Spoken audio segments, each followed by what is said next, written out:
जहेज लेना बहुत बड़ा बड़ा है।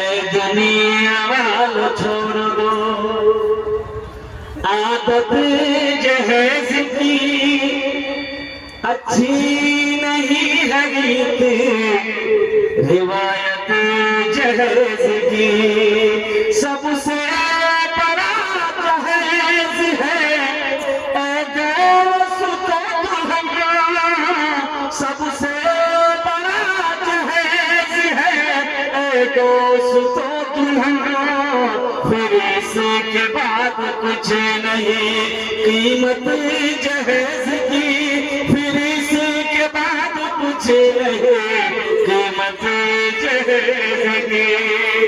एक बात याद रखो, जिस लड़की वाले से 2 लाख रुपए तुम ले रहे हो, जो लड़की तुम्हारी बीवी बनने वाली है, उसको पता चलेगा कि नहीं चलेगा कि मोर पास से 2 लाख टका लिए? पता चलेगा कि जो मेरा होने वाला शोहर है मोर पास पैसा नहीं छिड़की, मोर पास जमीन बेचे वहां 2 लाख टका दिले, मोर पास पैसा नहीं छिड़की, मोर पास कर्जा उठे, सूद उठे, ब्याज उठे, यहाँ 2 लाख टका दिले। वो लड़की बीवी बन जाएगी, दिल से मोहब्बत करेगी। अरे बोलो, दिल से मोहब्बत करेगी। वो लड़की माथा दबाएगी, बदन दबाएगी, पैर दबाएगी, नकदी दबा देगी।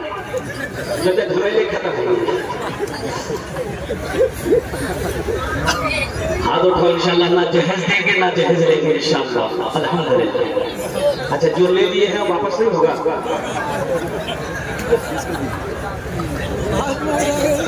दुनिया छोड़ दो आदत जहेज की, अच्छी नहीं है रिवायत जहेज की। सबसे बड़ा जहेज है दोस्तों दुल्हनों, फिर इसके बाद कुछ नहीं कीमत जहेज की, फिर इसके बाद कुछ नहीं कीमत जहेज की। इन्होंने मन्नत मांगी कि या अल्लाह, अगर बेटी हुई जवान हुई मैं उसकी शादी कराऊंगा तो दुनिया की हर चीज जहेज में दूंगा। लड़की पैदा हुई, अल्लाह ने दुआ कबूल कर ली, बेटी पैदा हुई, बड़ा खुश हुआ। बेटी धीरे धीरे बड़ी हो गई। अब बड़ी तो हो गई, गरीब आदमी गरीब है। याद आया मन्नत क्या? हाँ, मैं मन्नत मनियानो कि मैं मोर बेटी जब वो रहे जावे, जब मैं वहां बिहार कराऊं तो वहां जहेज सब सामान दूं, दुनिया हर चीज दूं, लेकिन मोर पास तो कुछ नहीं है।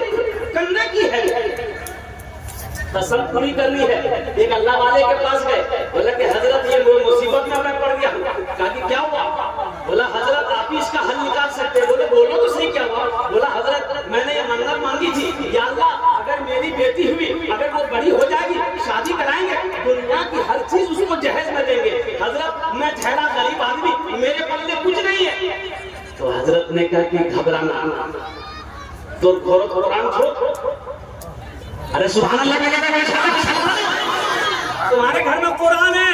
हजरत कुरान है। तो हजरत ने कहा कि कुरान जहेज में दे दो, समझो तुमने दुनिया की हर चीज दे दिया। बच्चों को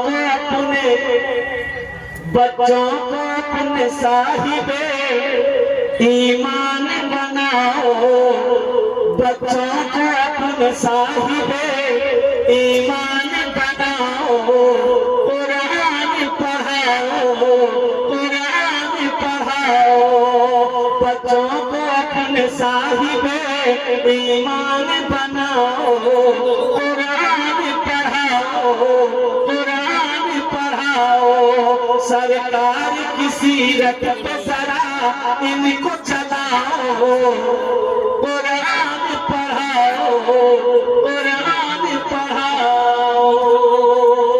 इंशाल्लाह अपने बच्चों को कुरान पढ़ाएगा। हाँ इंशाल्लाह, अल्हम्दुलिल्लाह। बच्चे को कुरान पढ़ाओ ताकि ये बच्चा जाहिल ना रहे। कुरान पढ़ाओ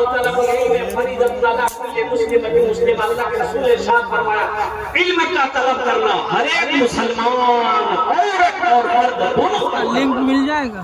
जैसे नमाज पढ़ना फर्ज है, रमजान का रोजा रखना फर्ज है, उसी तरीके से मुसलमानों लोगों तालीम का हासिल करना, अरे बोलिए क्या है, फर्ज है। अल्हम्दुलिल्लाह, बेटी हो कुरान पढ़ाओ, बेटा हो कुरान पढ़ाओ, कुर्बान जाओ। अंग्रेजी पढ़ाना है बाद में पढ़ा देना, इंग्लिश पढ़ाना है बाद में पढ़ा देना, संस्कृत पढ़ाना है बाद में पढ़ा देना, मराठा पढ़ाना है बाद में पढ़ा देना, सबसे पहले अल्लाह का कुरान पढ़ाओ। इतना लोग तो अंग्रेजी पे मरता है,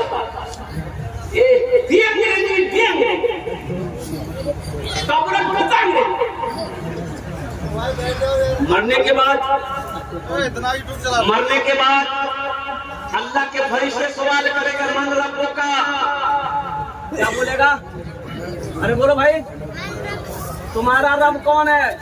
अल्लाह के फरिश्ते वहाँ अंग्रेजी में पूछेंगे कि अरबी में पूछेंगे? बोलो भाई, आप कहिएगा अरबी नहीं हो सो अंग्रेजी हो सो, तो अल्लाह का फरिश्ता इतना झाड़ू मारेगा सबका बाल उड़ा देगा, बोला सब अंग्रेजी तुम्हारे निकाल देगा। हम मना नहीं करते अंग्रेजी मत पढ़ो, और कुर्बान जाओ क्रिश्चियन स्कूल जाइएगा ना, अरे वो सब स्कूल का सिस्टम ही अलग है। वो जो पखाना करने का बाथरूम जो होता है ना, बेसन ये इंडियन नहीं होता। इंडियन बैठ के पखाना जो करता है वो इंडियन नहीं होता, वो वेस्टर्न होता, वो कोमोड जाने ना अपना, अरे ऊंचा वाला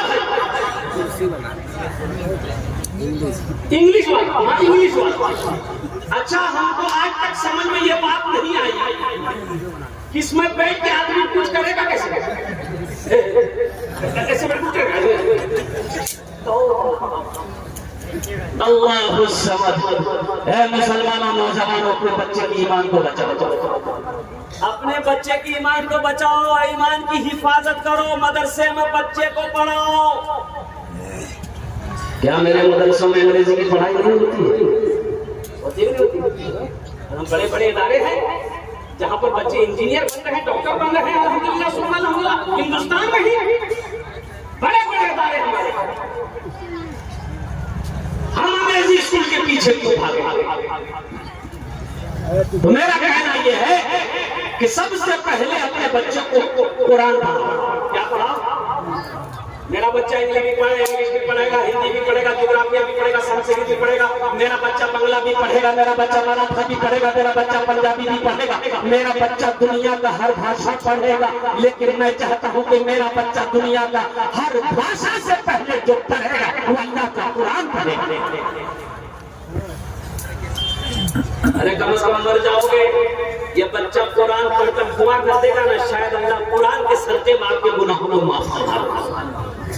पढ़ा तो सही है, कुरान पढ़ाओ तो सही है।